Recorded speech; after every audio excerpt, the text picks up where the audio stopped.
There. Hey, Hello. how is it going? Are you part of this cold It's snap? oh my gosh. Yeah, I am simply staring at the depending on where the wind has blown it, we have anywhere from 20 centimeters to 40 centimeters of snow out there. And yeah, it's like minus a lot.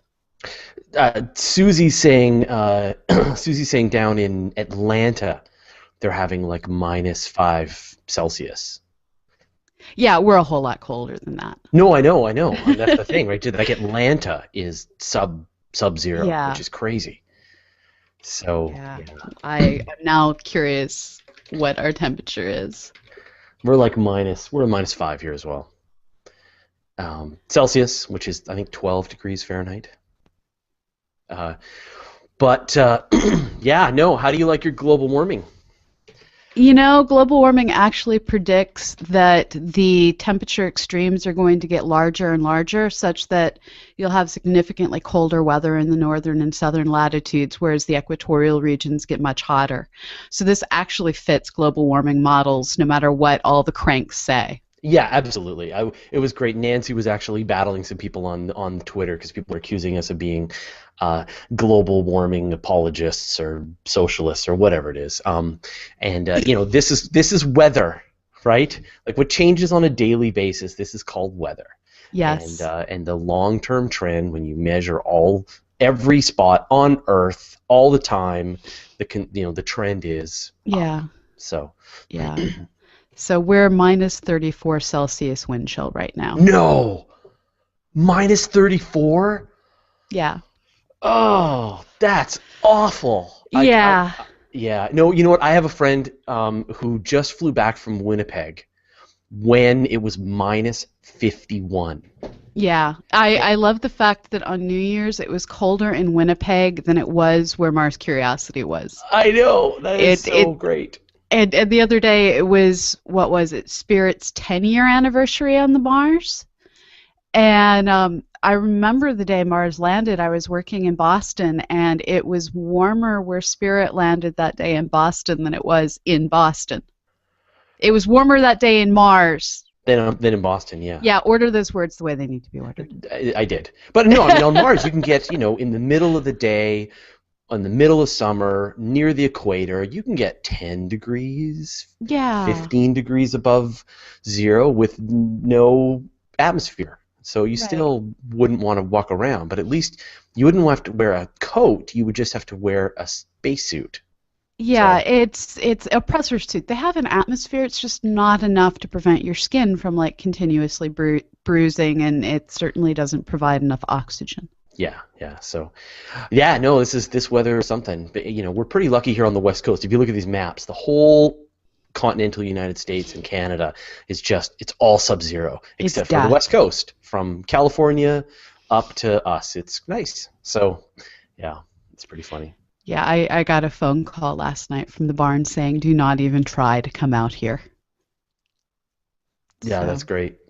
yeah. All right. So for anyone who wonders what on earth they've encountered, this is us getting ready to record our live episode of Astronomy Cast. We're going to be doing episode 329, which is Space Telescopes Part the Third, where we talk about amateur space telescopes. So we'll take about 25 minutes to record the episode, and then we'll stick around, and I will permit you to ask questions of Dr. Pamela I Gay. don't think the word permit is correct. He will I encourage will allow, wrongly. I will briefly permit. No, permit's the word I like. No, yeah. I will encourage. I will, yeah. But yeah, no, it's going to be great. We'll ask your questions, either about the stuff we talk about in the show or just like whatever space madness you want to go into. Pamela can handle it all. The harder the question, the better. Like, really, you should collaborate. Why do you do this to me? Do you not Because like me anymore? I do. Are you kidding? It's the way I show respect. I demonstrate your awe-inspiring intellectual prowess to a world community. There. Okay, Do you like that? Is that why? sure. All right. Cool. Okay, so now you can interact with us. So you can interact with us on the Q&A app. Is probably the best way to do it. And so we've enabled that. And so it's like at the bottom of the video, it says click to join the live QA on Google Plus Hangouts. If you click that, you get another interface. There will be the questions and the video, and you can interact with us. Now, we're seeing that some people are having some errors. I know there's some problems with YouTube right now.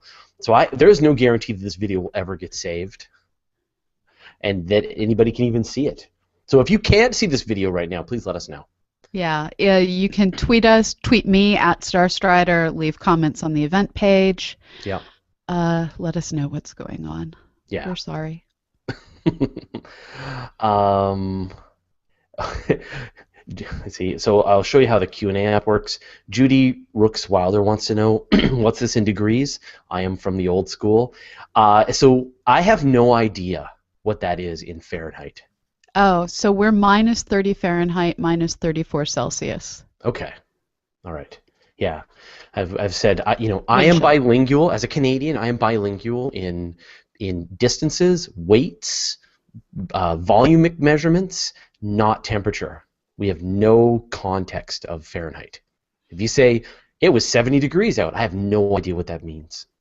Yeah, and for the snow, it varies from just enough to get in the top of your boot to, oh my God, it's approaching my knee, depending on how much the wind has been blowing it. It just swallowed my car.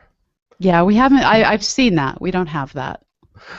All right, are you ready to go? Yeah. Okay, cool. Apologize, I got the hems today. I have the sniffles. We're going to hurt Preston. We're sorry, Preston. You're not hearing this, Preston, but we're sorry. You'll hear it in a second. All right, so say when.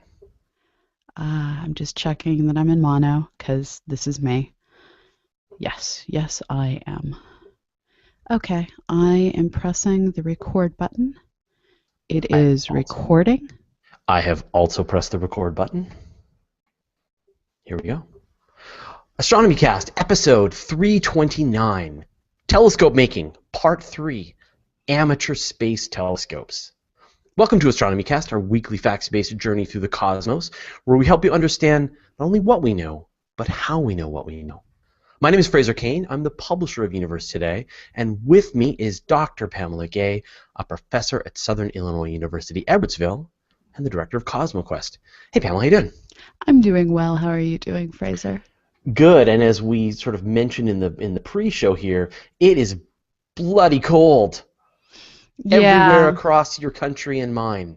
Yeah, we have wind chills of minus 30 Fahrenheit, which is minus 34 Celsius, and the snow in the drifts is approaching knee deep and is pretty much everywhere deep enough it's going to go in the top of your boot.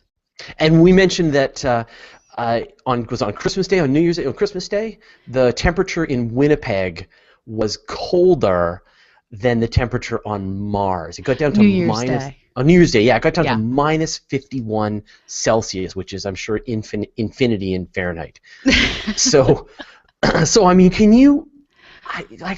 And my friend was in this, and she just said it was incomprehensibly cold. You do not leave the house. She went out one time. I went to Michigan State University as an undergraduate, the winners of this year's Rose Bowl, I think I'm required to say. And there was a couple of times it got down to minus 40. It was pretty much every year in February. But then one year it hit minus 70 wind chill, minus 70 Fahrenheit wind chill. And they closed campus. It's one of the very few times in memory they've closed campus because your eyeballs start to freeze over at that temperature. Cool. All right, well, let's get rolling. So as we've said before, all telescopes really want to be in space. In part 3 of our series on amateur telescope making, we bring you up to speed on the final frontier, amateurs building space telescopes. The hardware and software is available off the shelf, and launches have never been more affordable. The era of amateur space telescopes has arrived. Now, when you put this topic on the docket, I could not believe my eyeballs, because this is the kind of thing that I would put as the topic.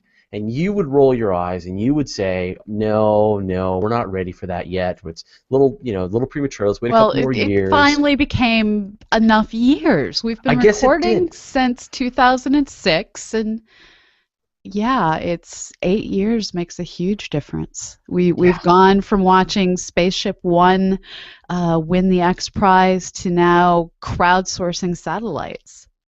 Yeah, and there have been a couple of these now that are coming together. So, so where do you want to start? Do you want to talk about? Well, let's talk about the various technologies and new companies and the things that have come together, the trends that have really made this affordable and available in just the last couple of years. Well, so when we say space telescopes, this can mean everything from, well, there's one called Arcade, which is being put together by Planetary Resources. It's a bona fide space telescope. Think Hubble, a little bit smaller, but all the bells and whistles of a space telescope. But then you also have a lot of basically soda can sized devices that have a variety of open source technologies on them, most often Arduinos, which are just little circuit chips that are easy to plug into your computer and code, and you're off and running. And they're sending up low cost cameras attached to these Arduinos and basically chucking them off the side of the International Space Telescope. Yeah, and we've got just like in the last couple of days when we're recording this, they attached the Earth Cam, which is an Earth-facing camera, to the International Space Station, which is going to be broadcasting live views, and it's a steerable camera, and it was done by a private company, and it was launched to the space station and attached onto the space station. So, yeah, I mean, I think but I think also we've got like launches or costs are coming down as well. Well, it's not so much that the costs are coming down, because that's still not entirely the case. But if you get your spacecraft small enough, you don't have to have the cost of the launch go down, because the launch cost is related directly to how much you weigh. So these little craft are piggybacking along with other satellites that are already on board and paying the bulk of the launch cost. So we've actually seen a couple of different launches. There were 4 of the Pocket Quebs, or Pocket Cubes, I'm not sure how they're pronouncing this, that launched on one of the Russian Demper rockets in November. SkyCube launched some of theirs also in November. And ArduSat launched 2 of theirs in November, and these different satellites, they're literally about the size of a soda can or smaller. There was a launch. There was a week where the record number of satellites had been launched in 1 week. It was like 25 satellites in 1 week, and then later that week or the next week, that record got broken by an even larger collection of microsatellites. Same kind of deal, right? And so you, as you said, you can with the miniaturization of technology now, you can pack down all of this stuff into this tiny little form factor, and as you said, just stick it into all the nooks and crannies of the launch fairing, and off it goes. And not all of them can count as space telescopes. I mean, some of these things are getting launched strictly to reflect back amateur radio signals, are getting launched so that you can tweet to space and have space respond. There's lots of different reasons that these things are going into space. There was a project by a Cornell graduate student to launch basically little tiny chips into space. These are the kicksats. But what's kind of awesome is the fact that there are some of these that are being designed so that they can take pictures either of space or of Earth. Either case, you're looking at optics. I'll call that a telescope. And they're accessible to school groups and private corporations. So talk me through this then. Let's say that that I am a wealthy individual. I've already spent a car's worth of money on my wonderful telescope, and I've got this great big telescope and mount and observatory, and I've still got a little money kicking around in the bank, or a lot of money kicking around in the bank, and I want to take it to the next level. So what's the process then if I want to actually design and launch my own space telescope or Well, my nowadays own even mission. you don't even need to design your own. That's the kind of awesome thing is projects like Pocket Cube, spelled with a Q, so POCKQUBE, which is why it might be pronounced slightly different. I'm I think not it's sure. Cube. Okay. They have designed a standardized infrastructure that you can use to launch these Pico satellites. They're looking at anywhere from a few hundreds to tens of thousands of dollars per device plus launch cost. And they're hoping to piggyback on other missions. This is one of the ones that they've already launched for. They're looking at a second launch in Q2 of 2014, so sometime after March, before June. And what they're doing is they're saying, we've figured out the technologies that will work. We are telling you, here are the plug and play pieces you have. So instead of going to Newegg and ordering the pieces for your desktop computer, you go to Pocket Cube and order the pieces you need for your low-cost satellite. It's a new DIY way of looking at exploring space. And so for all missions, what are you going to need? You're going to Well, need like a power system. You're going to need a communications system. You're going to need some kind of orientation. right, and all of this is designed into what they're doing. So right, you need a way to keep your orbit oriented. So gyroscopes generally are the way they do this. You're going to need a power source, whether it be solar, drag-induced, onboard battery that lasts however long your mission lasts. And then you need the sensors that you want in a way to get commands to the mission and data back from the mission. But it's not all that complex when you start comparing it to what, well, your smartphone can do. And there's actually different groups that have essentially launched the moral equivalent of a smartphone into space. So these are your satellite phones, essentially. Right, and they're running, I know like one was just running Android. They just Yeah, launched exactly. a satellite running Android. Worked like a charm. Yeah. So when it comes to your bona fide space telescope, what you're going to want to do is probably partner with Planetary Resources. They're a commercial company that's looking to design a whole series of spacecraft. The first one in their Arcade series is a space telescope. And one of the things they did that just about everyone else did too is they raised money through Kickstarter. So they were able to raise $1.5 million. They were only planning to raise $1 million, but they exceeded their goal. And they were actually the first of these projects to get funded.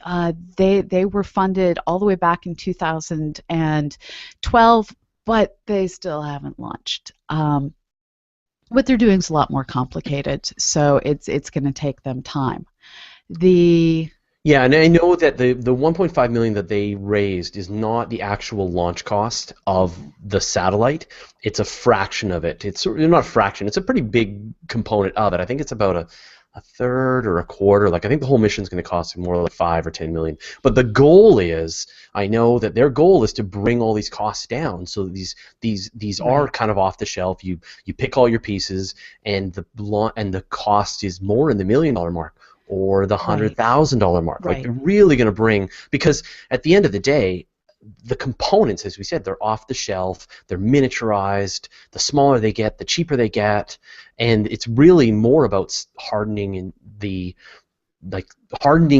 components to the environment of space. Right. But you could literally take your smartphone, you could take your iPhone, stick it on a rocket, launch it into space, and it could record video as it tumbled and would have no way to get it back to Earth. Exactly, and Right? its battery would only last about 24 hours. Yeah. So these things will work there. So it's just a matter now of making these more of a commodity, and as the prices come down, the companies are coming on board. And Planetary Resources is one. What are some And others? so on the other price extreme, you have the ArjuSat people. They did a different Kickstarter. They were looking to raise $35,000. They instead raised $106,000, and for them, that was the entire cost of not just the one they planned, but actually 2 separate CubeSats. And their goal was to put together a platform that because it's built purely on Arduinos using standardized drivers, standardized technology, uh, school groups, clubs, amateurs, DIY hobbyists, commercial outfits that don't have huge goals can all essentially buy time on their satellites to run their experiments, and they've partnered with NASA to get their launch costs essentially paid for, and they're again working to create a standard open source platform. They launched both of their spacecraft, and they've actually been deployed now from the International Space Station, and you can go to their website, and I've linked to all of this off of a post on starstrider.com. You can go to their website and you can actually look to buy slots of time. Right now you have to spend $1,000 minimum. That gives you 4 separate slots to run experiments. But that's, in the grand scheme of things, $1,000 is something that you can feasibly do as a school group through selling of a monster number of cookies. Yeah, but I mean, you as a researcher, when you want to get access to telescope time, there is a limited number of telescopes and even a more limited number of space telescopes. And if you're a researcher and you want access to them, you essentially have to write a wonderful proposal and then beg and grovel for telescope time. Right. And unfortunately, these still aren't suitable for professional researchers. These are still educational tools. So we still have a long ways to go. well, you can look at some of the things like Canada has the MOST telescope, also known as the Hubble Space Telescope, Yes. And this, I think it was $8 million to build and launch this telescope, and it's been used for like gravitational microlensing and Variable stars. and things like that. So if you specialize the capabilities of the telescope and deal with all the miniaturization, I'm sure we're right around the corner from people putting up telescopes for pay telescopes, you know? Like someone will put up a telescope where you'll pay your $1,000 for X amount of time on the scope, and then you just put that into your research and you put that into your grant. So instead of both doing your grant and asking for the money, you'll just ask for the money, or sorry, do your grant and ask for telescope time. You'll do your grant and ask for money, and then use that money to buy telescope time on one of the options. Yeah, unfortunately for a lot of researchers, our needs are so specific that the instruments, not the telescope, but the instruments are in the tens of millions of dollars case. So I think there we are still another decade out, especially where NASA has put forward there's going to be no more massive observatories getting launched in the future. So there's going to be people driven to try and figure out how to build the low-cost instrumentation. But while we can get the smaller systems, the soda can-sized systems, down to reasonable costs, the Hubble Space Telescope is fairly small, but it's still the size of a school bus, and that is still out of reach. Yeah. But I think as well, I mean, the goal with SpaceX is to really, they're not there yet, but the goal is to really bring down those launch costs significantly. Right. And that's where it's the trade-off between how much the launch costs and how much the telescope costs. Because if you're looking at a few $1 million to a few tens of $1 million for the instrument, you still have to come up with that money somewhere. Yeah, but I mean, with these CubeSats, you're only looking at a few tens of thousands of dollars for the launch costs to incorporate your satellite within a larger payload, especially with these old ICBMs and stuff. I mean, it's very reasonable. Right. So it's just a matter of what is your goal. So if I'm trying to do astronomical research, I'm going to want a mirror that's bigger than what will fit in a soda can. And that's where the launch costs are still quite high, and where the instrument costs are still quite high, and the mirror costs are still quite high. But if I want to take basic pictures of the Earth, if I want to take large-scale images of the sky or simple photometry like they do with MOST, those are things that I can start to do small. It all depends on your science goals, and unfortunately most science still requires the school bus-sized or larger space telescopes. Yeah, no, but I mean, when you think about like some of the telescopes that join us for the virtual star party, I mean, we have some people with 14-inch telescopes. I wonder how small a telescope you could make that would give you out in space.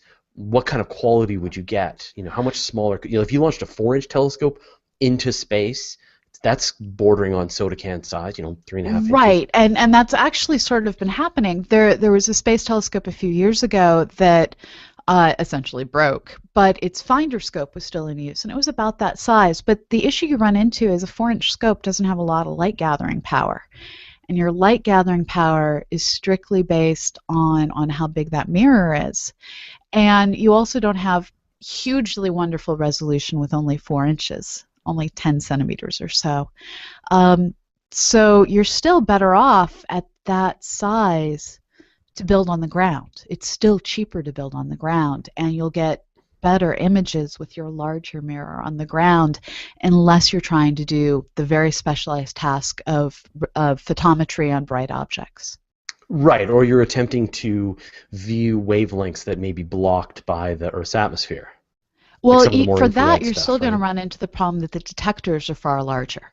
So while we can get optical instruments that are smaller, we still haven't figured out how to get the radio smaller because that has to do with what's the wavelength. Infrared, again, you're running into issues of the wavelengths are bigger. X-ray detectors are larger. Ultraviolet detectors are larger. Now, right now, there are thousands of active satellites. There are Yes. hundreds of thousands of chunks of space debris of varying sizes, larger than a centimeter. If we're going to be allowing more and more people to put up these little tiny satellites, is this going to add to the space debris problem? Well, most of these have a very finite lifespan. They're being put into low Earth orbit, so you have the atmospheric drag is pulling them down and down and down and down. And when you're the size of a soda can, you don't have any rockets to keep you boosted into your orbit over time. So you're looking at things that are maybe going to last a year at most and then happily deorbit themselves. So what we're going to see is more and more shooting stars that aren't bits of dust, they're actually dead satellites. So let's kind of imagine the future, though, right? Because I mean, now that all of this technology, I mean, obviously, a mirror is a mirror is a mirror. You can't Right. miniaturize the mirror because then it just becomes a worse light gathering tool. So you definitely want the largest possible mirror that you can get into space. Um, but everything else is now gotten onto the computer curve, where over time the price of the miniaturization is happening, the price of these things are coming down. You can imagine and match that with SpaceX's goals to lower the cost of space launches by a factor of 10 over the next Right. 10 years or whatever. What do you see then? I mean, what do you see in the future, right? Imagine launches are a tenth the price, the miniaturization has been going nonstop for another 10 years. What's going to be possible? Um, at that point, I think it's going to start to be the equivalent of companies like iTelescope are starting to reach out on orbit and put smaller telescopes on orbit. Uh, it's hard to say what time scale that's going to take place on, but organizations like the Folks Telescope, which is also the Las Campanas telescope network that Google's put together, these are educational facilities that have already invested surface side millions of dollars into staffing costs, infrastructure costs, to put networks of telescopes across the surface of the planet for schools to use, for private companies to rent time on, and individuals to rent time on.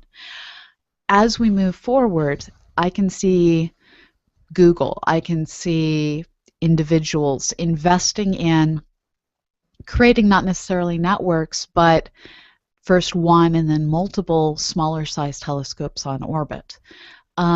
It's going to be a long time before it's individuals who aren't simply super wealthy who are considering doing this, but it's already reaching the point where universities are looking at projects that they can test in space.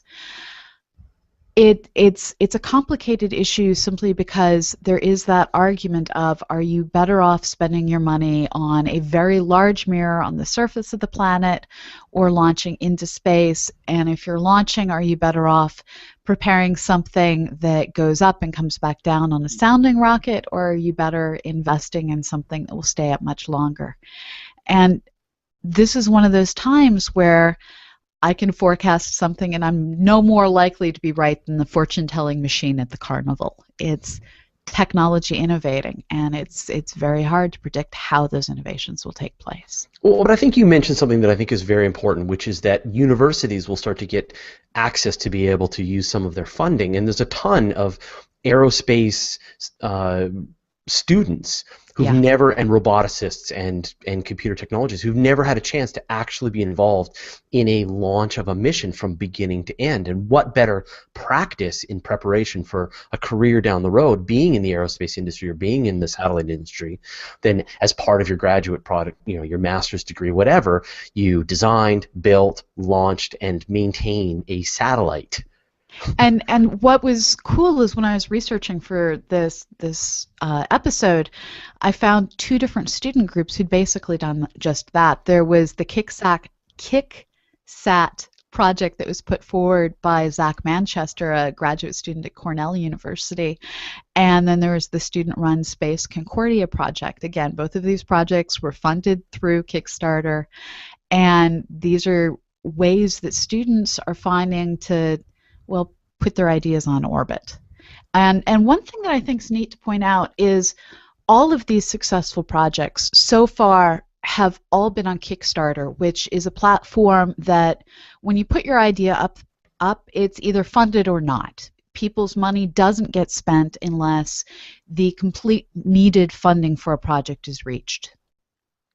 Indiegogo, which is the main competitor for Kickstarter, has an option that allows you to put your idea up, and whatever amount of money you get, no matter how big or small it is, you get to keep that. And I've seen some bigger commercial ideas go up on Indiegogo that fell flat, did not get near the funding they needed. And I really appreciate the fact that all these successful ones so far have consistently been on Kickstarter, where they're saying, look, it's make it or not, trust us, and they've hit their target. There's been a lot of fails on Kickstarter, but the successes have all been there. The first exception might be Mars One. Mars One is currently running an Indiegogo campaign to try and raise $400,000 towards their first Mars lander and satellite. They have 20 days to go, and they're about 25% of the way to their goal. It's interesting to see how the bigger companies are using the crowdsourcing not just as a fundraising mechanism, but also as an advertising mechanism that raises money for them. That's kind of a new business model that I find intriguing. Yeah, well, personally, I invest in everyone that comes my way. I invest in all the Kickstarters that have anything to do with space exploration, telescopes, amateur satellites, any of them that I can get my hands on, and then we promote them like crazy on Universe Today. I'm really happy to help out anyone who wants to get the word out about the Kickstarter they're doing. I'm a huge fan of this kind of thing. Whatever we can do to kickstart this future industry, I love it. It's going to be interesting to see just what happens in the next 2 years. I don't think it's 2 years away. I think it is already started. We've already seen launches. And I think these next 2 years are really going to define how Moore's Law applies to, well, space exploration. And we will see how good of a fortune teller you are. Awesome. All right, well, thanks, Pamela. Thank you. Okay, saving the episode. And muting to sniffle. Cough. I really tried to hold off the coughing, but...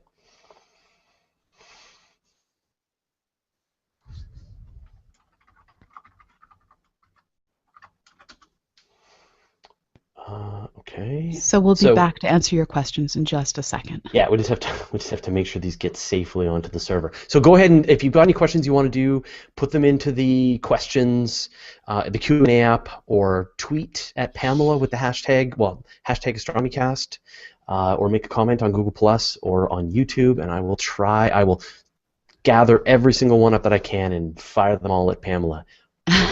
So Martin, who's Red5 2013 on Twitter, has already asked, what about combining several small space launch telescopes and fly them together, keep adding to them as we do on Earth?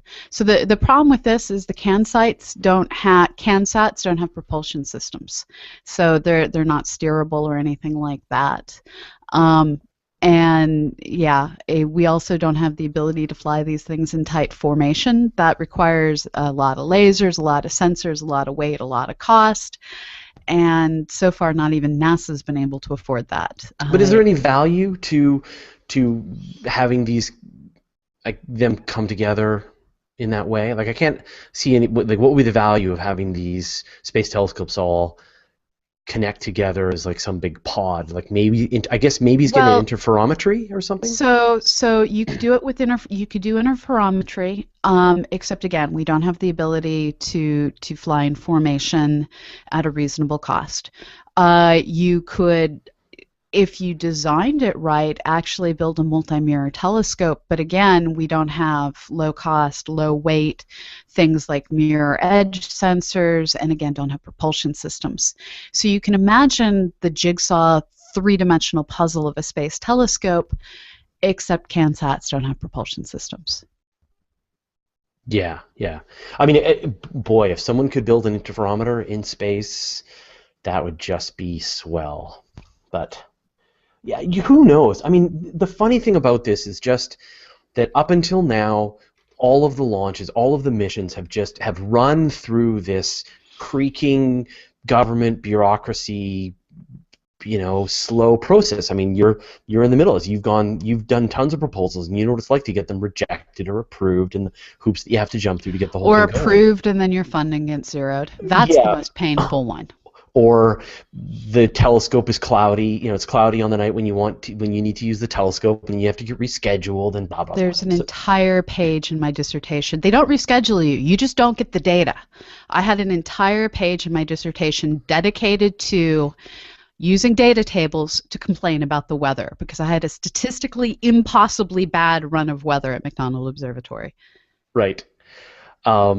So I mean, you can imagine, but we just like literally we have no idea what the future is going to hold as collections of human beings come together on the internet for a shared goal to raise money and throw it at both improving the technology and the kinds of missions that they find interesting. The Arcade was just your appetizer, and it's going to be amazing what's coming next. So I'm really excited.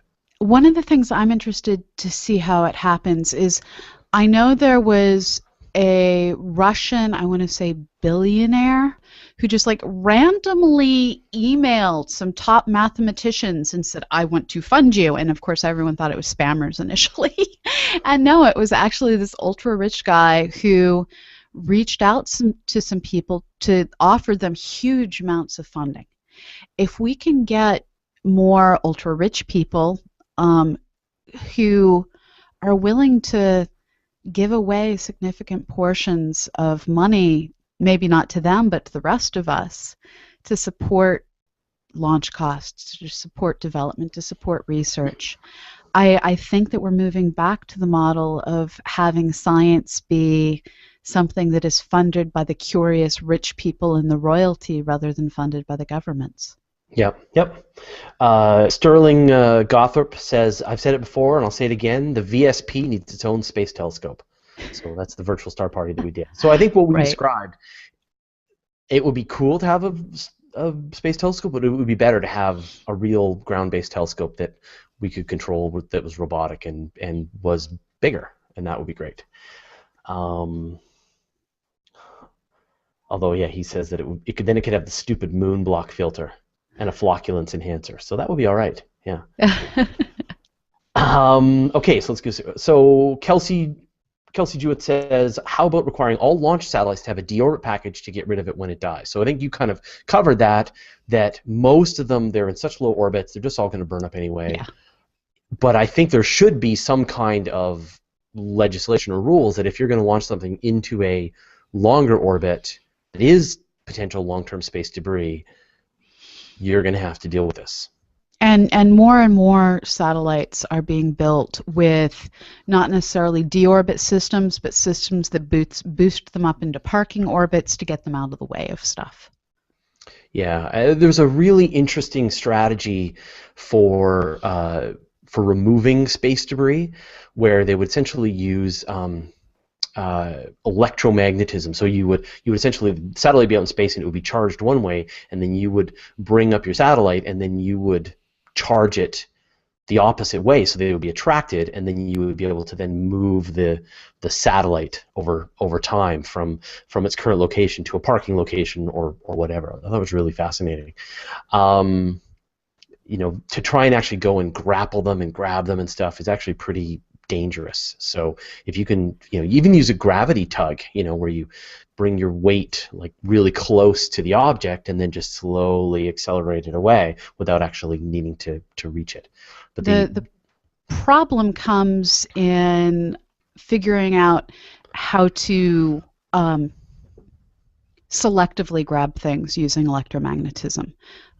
You're dealing with a force that carries out over a long distance. Same with gravity tugs. Those can both be very dangerous ways to grab things. There have been a whole bunch of really nifty ideas, though, for going out and grabbing things with what often look like daddy long leg satellites and using propulsion systems. One of the Scandinavian nations has been using them. Has been looking into using them. NASA's looking into developing them.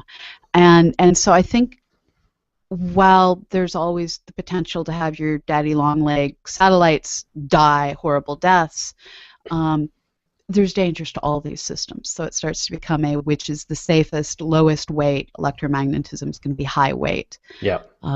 Way to do it. Let's see. So we got Judy Brooks Wilder asks, who keeps up with how many spacecraft are launched? NORAD. Well, NORAD for sure. Yeah, no, but I'm thinking like Heavens Above is a great website for keeping track of all the satellites that are up there, and they do a pretty good job of letting you know when the trajectories and when you can see them and stuff. So I recommend Heavens Above. There's a lot of ham radio operators who know more than the government wishes they knew, because they use them to bounce radio signals off of, and they're just out there yakking back and forth while observing satellites.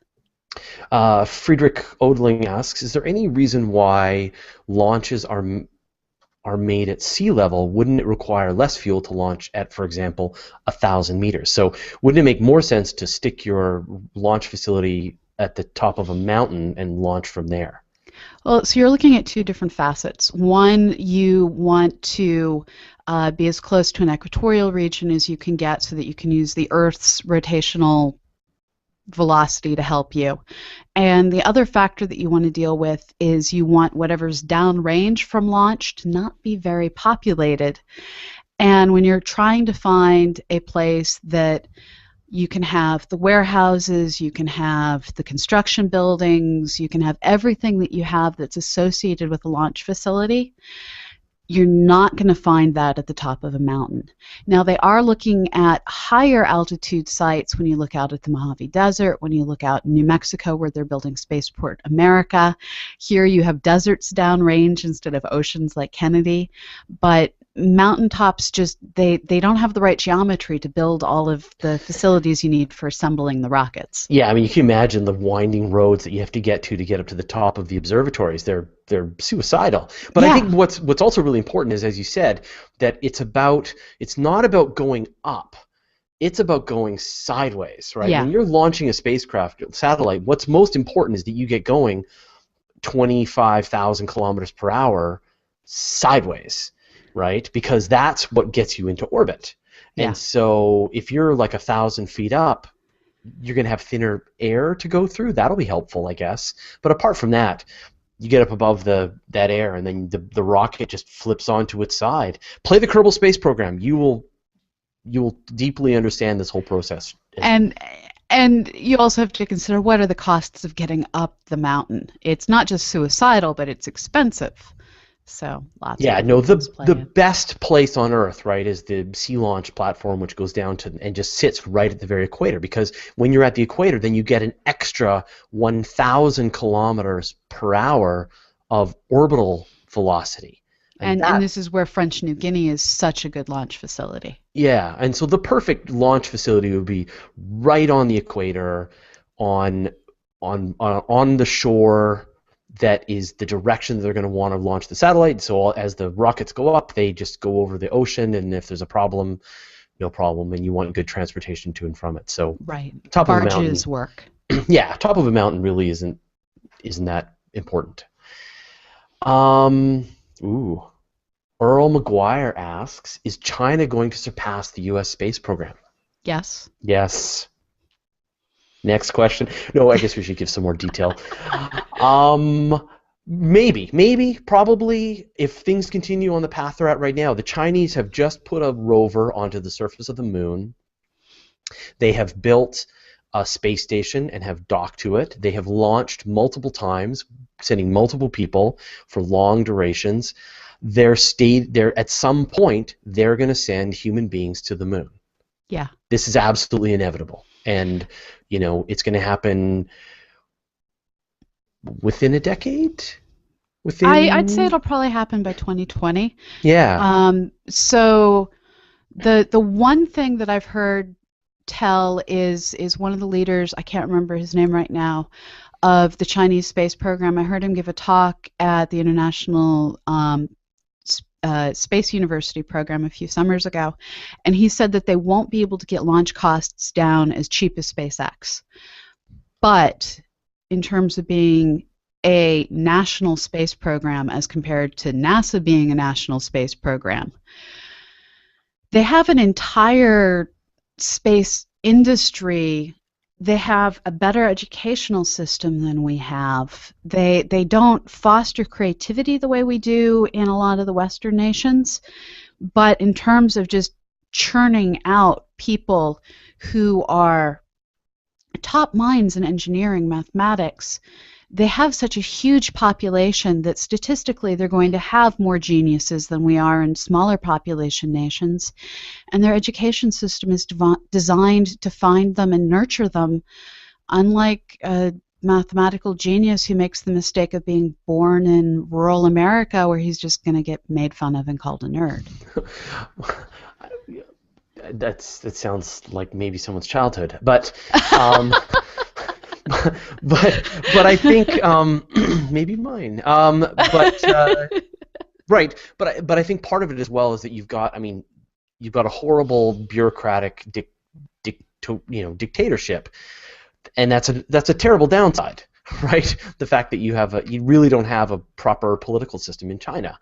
The upside is if you want to launch people to the moon, you just make it happen through sheer force of will, right? Like, how much does it cost? Who cares what it costs? Get those people on the moon. So which was our philosophy with Apollo. Now, who knows? I think it might not be a sustainable program, and just like the Americans, they may get to a point where they put people on the moon, and then they just go, "Why are we doing this? Forget it. This is dumb." So, but I think when they get there, they're going to get there at the same time that the commercial space agencies are like, "Okay, you figured it out. We're going to take over now." And one of the things that China's been so good at is figuring out how to take on tasks for commercial companies and make them cost less. Oh, this is a good question. Oh no. Yeah. Oh no. So Jens Rigelson, one of our good friends, he's in Denmark, one of the moderators of the space community on Google+, and he asks, what is the craziest theory you've ever been confronted with? Oh, you mean like crank theory? There was, when I was at an American Astronomical Society meeting a few years ago, I had someone come in who was wearing a name badge that implied that he had some named fellowship, and he had all the right vocabulary, and he was claiming to have found a problem with relativity, and he was using all the right words, he had all the right education, he had pedigree from a major university. And it was one of these things where I couldn't figure out if he was a crank or if he'd actually found a flaw in relativity. And he was name dropping different people that he talked to, and so I did two things. One, I broke a graduate student and said, "Dear graduate student, can you please sit and chat with this fellow and find out some more about various different things?" And then I went off and I checked one of his references, and it was like, no. That was looked at in the 1950s, no. And Right. and so I think that was just in terms of being the most memorable. It's like, wow, even PhDs can be cranks. But in terms of the silliest I ever heard was, again, an American Astronomical Society meeting. Someone stood up in the planetary formation session, and the last talk of the session, which was as the room was filling up with people to come here and awards talk, there was someone talking about how neutron stars evolve into planets and basically there were modified terms to both angular momentum and energy, and the justification he used was if you cut the continents off of a normal-sized globe, you could glue them together into a continuous crust on the surface of a Nerf ball. And yeah, it Right. kind What of about the broke. gravity? Anyway. Yeah, it was fun to watch everyone in the audience. I'm like, ooh, I want to take this guy out. It was That's awesome. kind of awesome. I think the one that I've been sort of dealing with recently is people who are geocentrists, and they're absolutely convinced that the Earth is the center of the universe, that the Earth is flat, that the stars and the planets and the sun are all holograms projected around the Earth. Yeah. And that all of the space launches are part of a conspiracy, and that none of this is really happening, and so on and so forth, right? And I mean, Yeah. I just like, I don't even feel like having the conversation. So, and we dealt with this a lot at on the forum, right? Which is where Yeah. you get these people who have some theory, and they come and they really are telemarketers. Sincere. No, I don't know if they're sincere. I've had They're- some sincere ones emailing me after they got banned. They honestly believe what they're saying. Sure, no, they may be sincere, but they're still getting banned because Yeah. they believe that the way that you communicate your theory is by yelling, Yeah. right? That you yell and you're mean to people. And you try to be the loudest voice as the way to have people believe what you're saying, and that's not the way science works. And especially, Or the way they deal with questions is to simply say the same thing over and over again, and that's not how science works. It's you say one thing, I poke at it with a stick, and you have to give me more details. And yeah, it's complicated. And I always my first response to a lot of these people is go take these following university courses. yeah. Then come back. Right. So as soon as you deeply understand relativity, then feel free to come up with a theory that's better than relativity. Right, exactly. Okay, so David Krasinski asks, I've been wanting your views on Mars 1, which claims they will have a colony on Mars by 2023, and that somehow the billions they need will materialize from advertisers and investors. What do you think the likelihood is that they will pull this off? I don't know.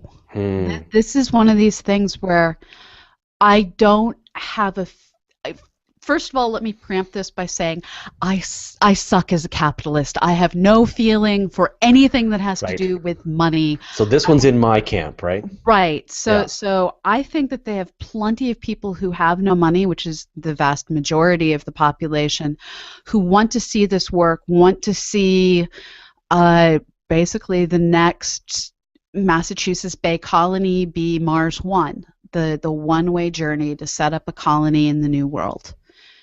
But I don't know if they'll get the money, so I'm going to leave the money aspect to you. Right. Well, when you think about the kind of money that gets spent in the United States and worldwide on various entertainment, I mean, what is it? Takeout pizza is $50 billion a year. I mean, there's a lot of money that gets spent on a lot of things, and people are right now willing to invest in all kinds of stuff. So but I think at the ones that have failed. I mean, there was Golden Spike that was a spectacular fail. on Indiegogo, they raised less than $20,000, and they were just trying to go to the moon. But these people they've got 50,000 applicants. They've chosen 1,000 applicants in the last little while.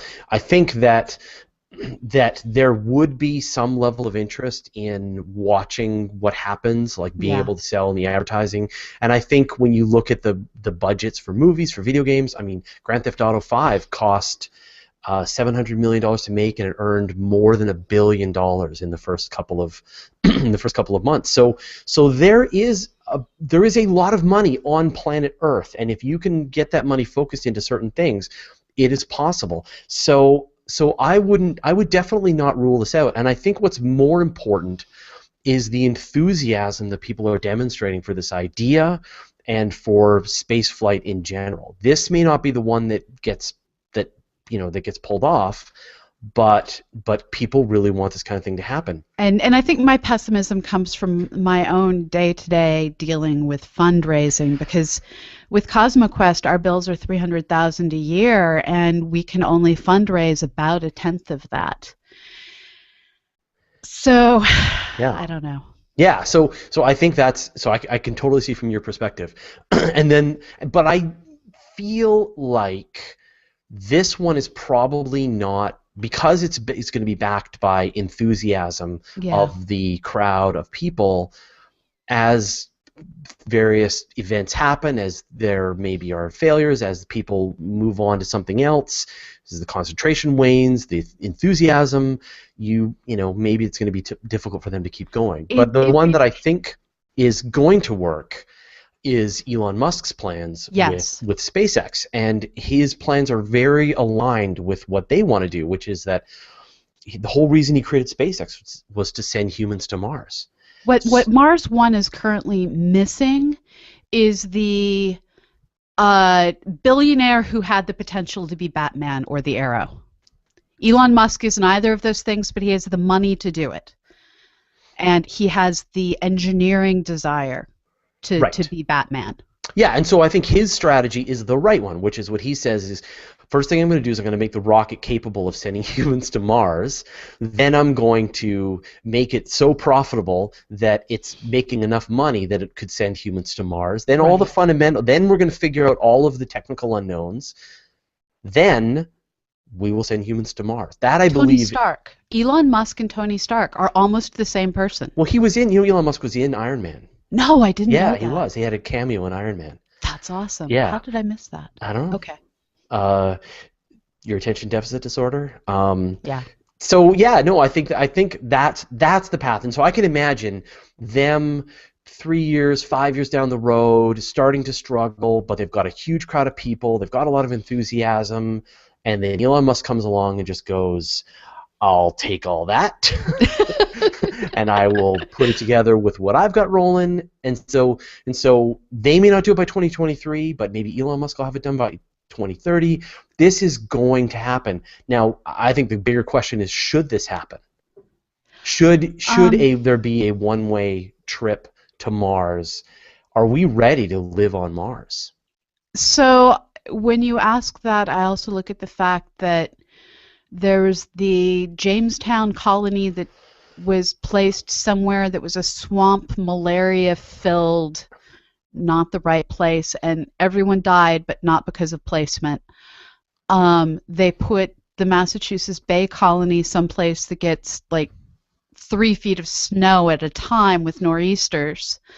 Then there's the whole thing of Australia, which, again, not the most habitable of places on the planet. Yeah. Humans keep figuring out how to do it. And while Mars is way, way harder to survive on, we now have hydroponics. And here I have to give kudos to the marijuana industry, because they've been figuring out how to grow plants successfully in basements with no sunlight for decades. And what they've mastered is the exact same skills that the Mars colonists are going to need. Yeah. So I would not, like, personally, I would not volunteer for a one-way trip to Mars. I'm all for space exploration, and I believe wholeheartedly that humans should go to Mars, but I am not ready to to essentially starve and suffocate on the surface of Mars. So, but more power to them if that's what they're going to do. I just think there's tons and tons of intermediate steps that need to happen. If I was running the space industry, it would be just a different strategy. So, okay, we're 1:08 now. How long have you got? I'm doing okay, other than the whole sniffling, eye running, allergy attack thing. So as long as our audience is good with the sniffling eye run, I'm fine. Okay. All right, here we go. Thomas Traniker asks, when New Horizons gets to Pluto, how long until we can see the images? So we actually covered this in the Space Hangout. Emily Lakdawala. It's a couple hours? Well, no. They're going to be a few months before the encounter. The images from New Horizons are going to be better than the Hubble Space Telescope. Right. But the time between the data leaving the mission and getting to Earth, I think that's a couple of hours. Yeah, it's a couple of light hours away. Yeah.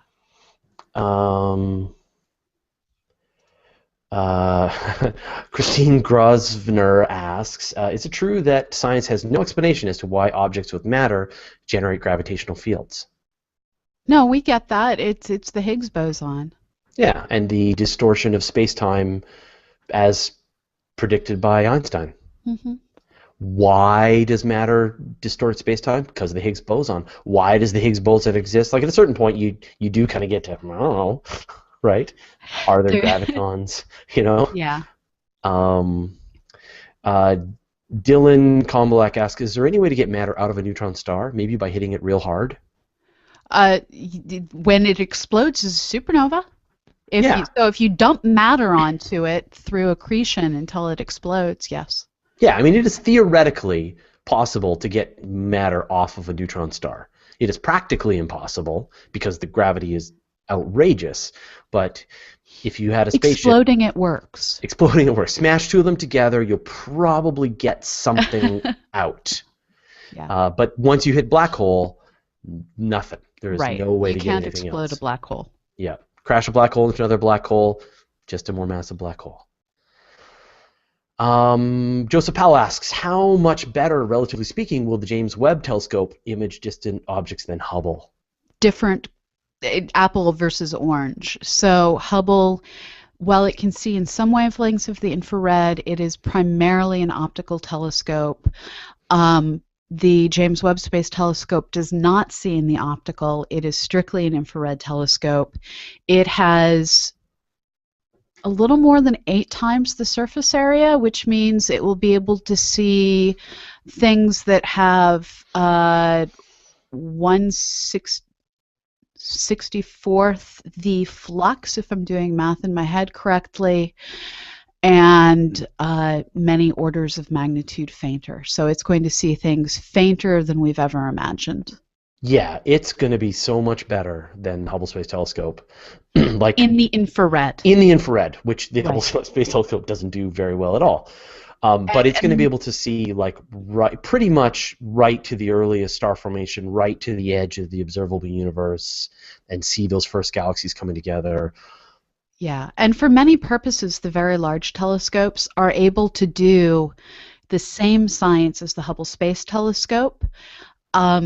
And in some cases, they can get higher resolution for some tasks because they are that much bigger and they have adaptive optics and they're at a great site. And they can use interferometry between the telescopes.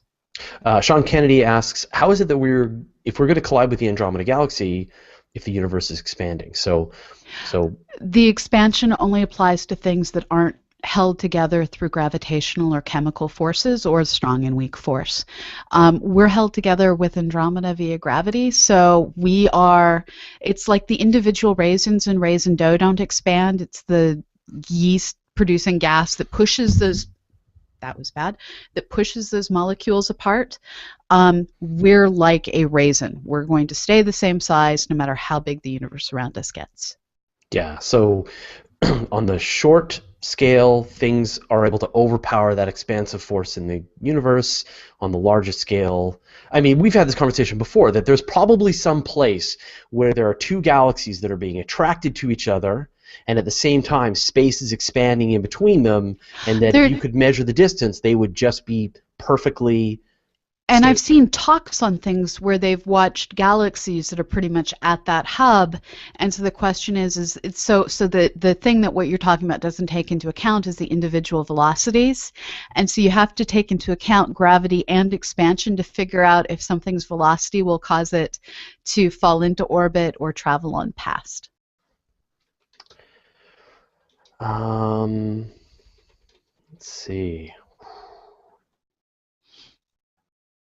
So Pluto is 12 to 13 light hours away. I just got the tweet from Citizen Gold, and I confirmed it via Google. Thanks, Google. And Gold. Thanks, Google. So Dylan also asked, I want to know, how long would it take Venus to cool off if we could shade it from the sun completely, like a solar shade? No idea. No idea. And one of the reasons I have no idea is the amount of time it'll take to cool off depends on its internal composition and how much radioactive material it has inside of it. And it depends what you mean by cool off, right? Well, radiate away its energy into space and go into thermal equilibrium with its Yeah, but I mean, if you disappeared the sun tomorrow, Earth would be warm enough inside for billions of years. I mean, it would last would last a long time because of this radioactive elements in the core that are continuing to radiate this heat out for a long time. But the surface would freeze fairly quickly. Almost instantly, yeah. Josh W. asks, what is the explanation for Venus's slow retrograde rotation? I don't really have a good one. Various ones that have been put forward include everything from it's been torqued through resonating with Earth, it's been hit, long-term dynamical effects of just its orbit. It gets affected by us. That's basically it. Well, the thing is that Venus is rotating backwards compared to all of the other planets in the solar system, and it's going very slowly. And so you could, I was listening to an interview with Neil deGrasse Tyson, that you could walk along the surface of the surface of Venus at normal walking pace and make the sun rise in the wrong direction, because the speed that it rotates is so slow. You can do it with walking speed. Yeah. Which I'll bet you is what Josh is referencing. He heard the Radiolab interview with deGrasse Tyson. Sterling Gothrop asks, do space telescopes like Hubble have air between the lenses and mirror, or do they vent the air somehow and have a vacuum inside? They're vacuum inside. Yeah. Air is That's bad. why you see a lot of the delays between when they launch a space telescope and when they get first light is they're letting everything space harden and vent and come into thermal equilibrium and all that sort of stuff. I think we're good. I think we've wrapped up the questions. See if I can see any more. Tom Nathy says the hollow Earth or inverted universe stuff is hilarious. Agreed. Tom Nathy also suggests using a solar sail for deorbiting, which we've talked about that a bit. That even, I mean, when they plan out missions, they have to use the solar sail effect. They have to take that into consideration, and so theoretically, you could have some spacecraft that, tilts itself with its little solar sail to deorbit itself very slowly.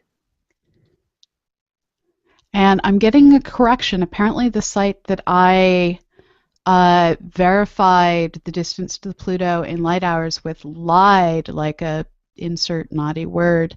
And according to Wolfram Alpha, which is a much more reputable source, apparently than this one that I thought was reputable that I use all the time, which is not Wikipedia, which is why I'm not naming it. According to Wolfram Alpha, its current distance to Pluto is 4.7 light hours, and the average distance is 5.7 light hours. Wolfram Alpha is voodoo black magic. It's one of my favorite tools. I love that website. You can't use any of the results for commercial purposes or research purposes without citing them. Well, I just use it for math. Okay. I make calculations with it, but crazy calculations, right? Like I may ask things like, what is the 40 miles per hour in light years per century and things like that. And Right, no right. problem. Happy to calculate, right? So yeah, I know it's pretty funny.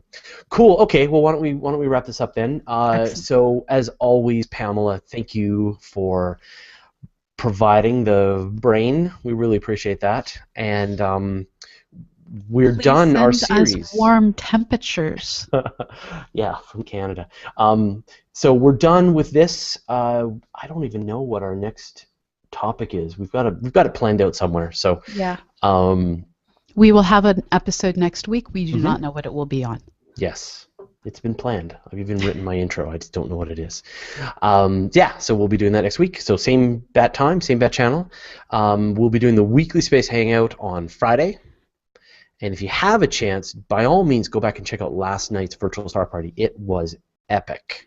We had 6 telescopes, 2 pointed at the sun, 1 at the moon. We had live views of Jupiter. We had Venus during the day. We had all color shots of deep space objects. It was just terrific. Best star party we've ever had. There will be a ton of astronomy news this week because it's the American Astronomical Yeah. Society meeting. And so all astronomers that might possibly have had something of any interest held it off until this week, and now we get all the news. Sweet. Yeah, no, we're all hands on deck at Universe today, that's for sure. So awesome. Excellent. Okay, well, thanks everyone for watching. Pamela, thanks for joining me, and we will see you all next week. Sounds good.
There.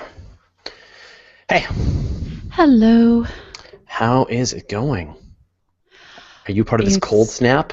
Oh my gosh. Yeah, I am simply staring at depending on where the wind has blown it, we have anywhere from 20 centimeters to 40 centimeters of snow out there. And yeah, it's like minus a lot. Susie's saying down in Atlanta they're having like -5 Celsius. Yeah, we're a whole lot colder than that. No, I know. And that's the thing, right? Like Atlanta is sub-zero, which Yeah, is crazy. So, yeah. yeah. I'm now curious what our temperature is. We're a -5 here as well. Celsius, which is I think 12 degrees Fahrenheit. Uh, but yeah, no. How do you like your global warming?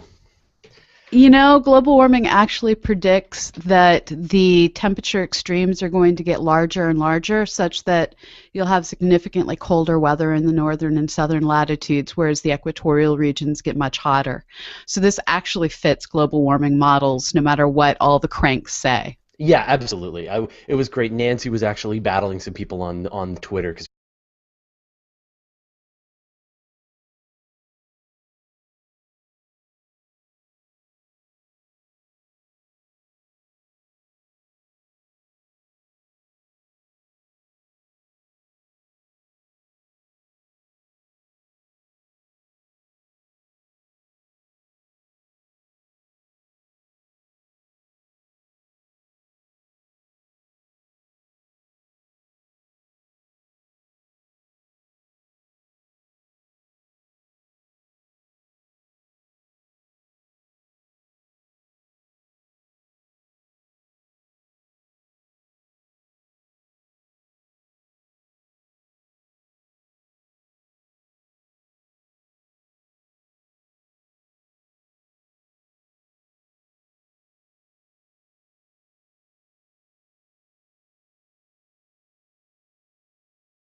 people are accusing us of being uh, global warming apologists or socialists or whatever it is. And this is weather, right? Like what changes on a daily basis. This is called weather. Yes. And the long-term trend when you measure every spot on Earth all the time, the trend is up. Yeah. So Yeah. So we're minus 34 Celsius wind chill right now. no, -34. Yeah. Oh, that's awful. Yeah. Yeah. No, you know what? I have a friend who just flew back from Winnipeg when it was -51.